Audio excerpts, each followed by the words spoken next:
I would preface talking about Yours, Mine, and Ours 2005 with talking about the original, but I haven't seen the original, so I just have to judge this film based on what it is. And even if I had seen the original, I would not be fond of this movie in the slightest.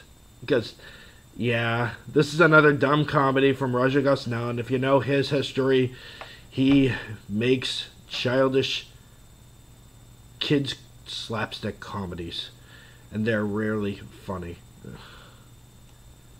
I mean, granted, I have a soft spot for the Scooby-Doo movies, and while I don't think it's a good movie, I don't hate Home Alone 3, and I like Big Mama's House, but yeah, otherwise, Raja Gosnell has been on a losing streak for a very long time.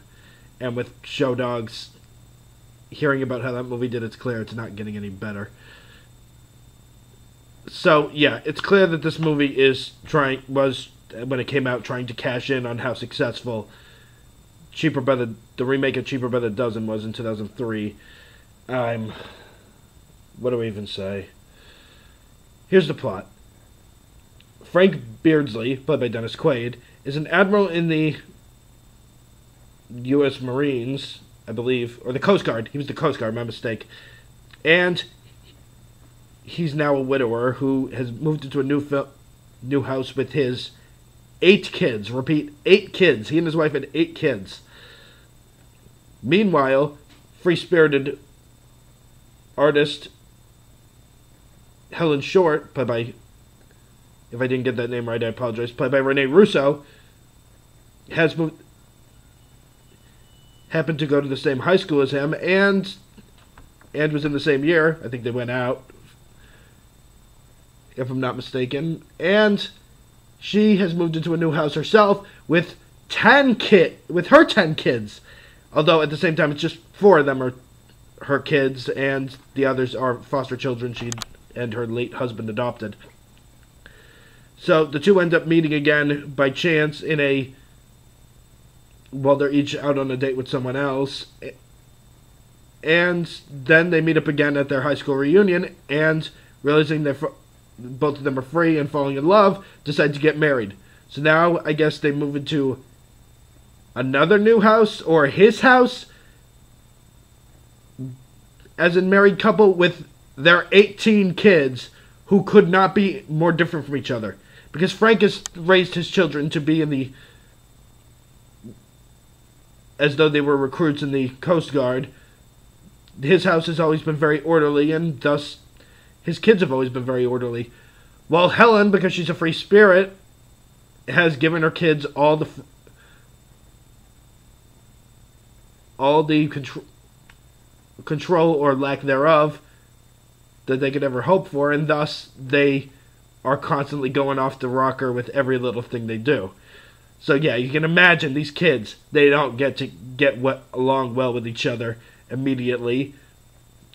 Desperate, the couple tries to find different means of either loosening things up or tightening things up in order to try to get things together, but they can't seem to find that happy medium as things begin to fall. And as a result of their parenting tactics clashing with each other, they begin clashing with each other. The kids want to use this to their advantage to try to get them to split up, but then begin to think maybe they would have more in common with each other than they thought. Will this family split up? Can you even call this a family? So, yeah. Much like Raja Gosnell's other films, this has the issue of it's trying to appeal to the youngest of children. There is the majority of the humor, with the exception of a couple jokes here and there, are based solely around slapstick. Based around somebody getting messy in some way or another, somebody falling down in some way or another, and just complete and utter chaos in some way or another. And you know what? As much as I'm hating on this movie, I don't hate this movie. Is it a bad movie? Absolutely. And I can completely understand why this is a 4% of Rotten Tomatoes, why it's considered one of the worst rated Nickelodeon movies of them all. It's just, my problem is, I And you know what? There's stuff I liked about this movie. I remember years ago when I first saw it, I thought to myself, I like the third act, but the first and second acts, no, I don't care for those at all. And yeah, that's kind of the same here, but at the same time, the problems I have with the first two acts persist in the third act. Because yeah, if anything, I think maybe the whole focus of the movie should have been, well, actually, I think the focus of the movie should have just been in the first act of the film. Have the kids not getting along, decide to try to sabotage the relationship between the parents, but then realize they do get along fairly early on, decide not to do that, and then try to make things work. Cheaper by the Dozen, the 2003 film, I never saw the original, it had the advantage, or it did. I was afraid it wasn't going to do this when I first saw it, but then I was pleasantly surprised it did. It focused on the fact that this is a family, they love each other, it gets chaotic, but they find ways to deal with it. This doesn't do that. This is just acting chaos throughout the whole thing, up until the point where the end where, hey, we can make this work, we'll make it work. You need more to go on than that, than just making it that simple. It can't be that simple. The situation is not simple. And, you know, I don't want to hate. I didn't really talk about that much of the cast.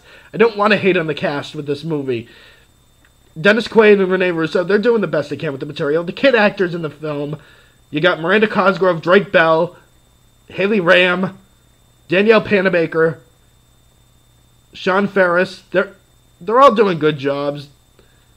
They're all making the material work. And yeah, there's actually some tender moments where I was moved by this film, where it appealed to me on an emotional level. Like, for example, one of the kids from Rene Russo's side, one of the boys from Rene Russo's side really begins looking up to Dennis Quaid, and then it comes to the point where Dennis Quaid's going to leave to become a commander or something in the Coast Guard. If I got that wrong, I apologize. And the boy gets legitimately sad and hugs him. And yeah, that scene was moving. That scene was effective. And yeah, the emotional moments of the film where the kids begin to get along with each other, it works. And when they start to regret what they're doing, it works. But again, these are moments built around stupidity for the majority of this film. They're moments built around a story that is mean-spirited that I'm not caring about, because it's not fun to sit through. Not to mention the fact that they give maybe a little. Obviously, they kind of make it. They make it apparent ahead of time that Dennis Quaid's reasons for becoming so much of a hard ass is because, aside from the fact that he's needed it in order to make things work, at the same time he needs it to make things work without his wife. And then you get the sense that with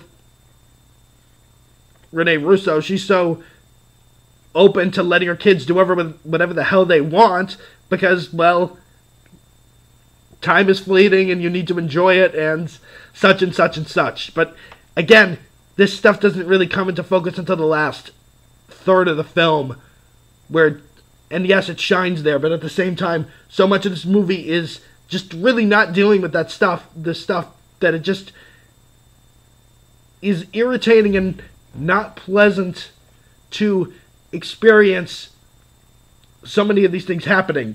Something I forgot to mention when I did the Harriet the Spy review was the blue paint scene. That was a jarring scene for that film, but it was, I suppose, effective in the way that it recaptured the horror that something could have, the same as, even though it seemed somewhat something like that could have for a kid, even though it seemed kind of out of place. Here, the scene where Sean Ferris, a very uptight character, gets covered in blue paint, it's played off for not only for laughs, at the same time, you get a jarring reaction from him in the sense that, well, because he's so orderly and usually has things together, the moment where he gets covered in the blue paint is just throwing him completely to left field, where he's just utterly out of his elements. But then, like, you see him afterwards covered in the paint with some other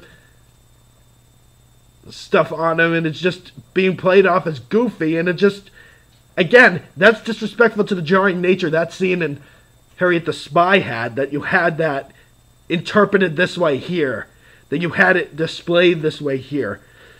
Again, and yeah, they're just pretty much, again, other things I'm going to compliment on is a couple of the jokes they have do work, but not slapstick. No, the slapstick's pretty dumb and not funny. Here, the elements that work, I think, are the verbal, or some of the verbal exchanges. Like, Drake Bell suggests that the stepbrother have that the stepbrother, I suppose, have a relationship, pretend to have a relationship with his sister in order to try to be the straw that breaks the camel's back with the parents' marriage. And then when the stepsister calls him sick, he reacts by suggesting his sister and the stepsister be caught together instead. That's a risque joke, but at the same time, it's the fact that it is based on a verbal exchange, and that it has somewhat of a thought put into it. That kind of makes it work. In the case of the scene where they try to record the greeting on the answering machine for the first time with all of them saying their names, and they fail, and they groan, and they recoil and groan over it. That's funny. The scene where